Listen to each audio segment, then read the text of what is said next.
First వైద్యురాలు అంటే nurse, ఆమె కూడా నాయ బ్రాహ్మణుడే. అట్లాగే ఫస్ట్ మంత్రి అన్న కూడా నాయ బ్రాహ్మణుడే. ఎందుకంటే ఒక భూస్వామి దగ్గర పోయినా, ఒక రాజు దగ్గర పోయినా ఆయన గడ్డం కొరుకుతూ చెప్పే విషయాలను బట్టే అప్పట్లో రాజులు పరిపాలించే అనే ఇది కూడా వచ్చింది.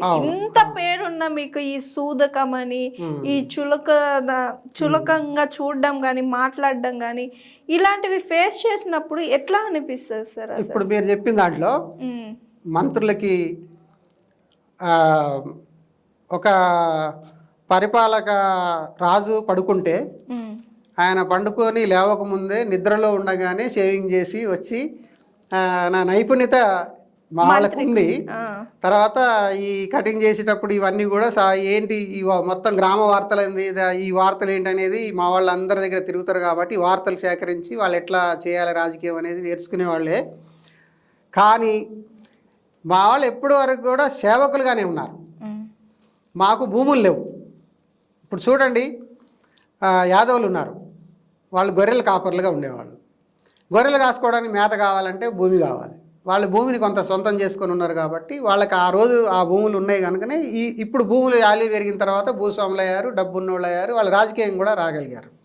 మాకు భూములు లేవు. తర్వాత ఆర్థికంగా ఎదగలేదు. సేవ చేయడమే తెలుసు వీళ్ళకి. మంత్రులకు కూడా సలహాలు ఇచ్చేవాళ్ళు. సహాయకులుగా సలహాలుగానే మిగిలినాయి తప్ప రాజకీయంగా కనీసం ఒక ఎమ్మెల్యే స్థాయికి కూడా మేము ఎదగలేకపోవడం కారణం ఏంటంటే ఆర్థికంగా లేకపోవడమే ప్రధానమైన కారణం.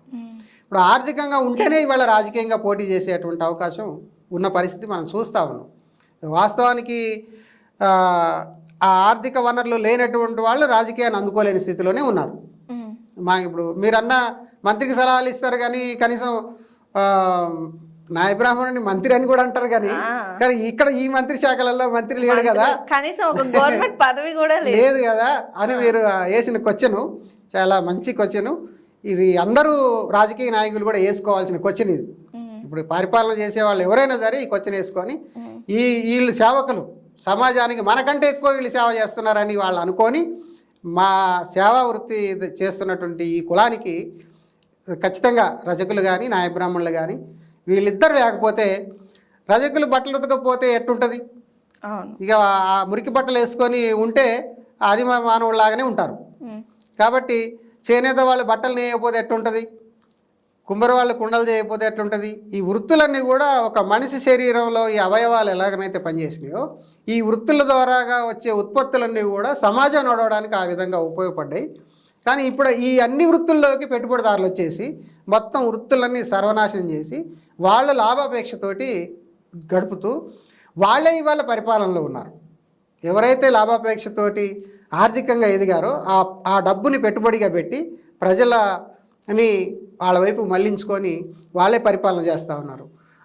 అట్లాంటి పరిస్థితుల వల్లనే మేము ముందుకి పోలేనటువంటి స్థితి అందులో ఉంది.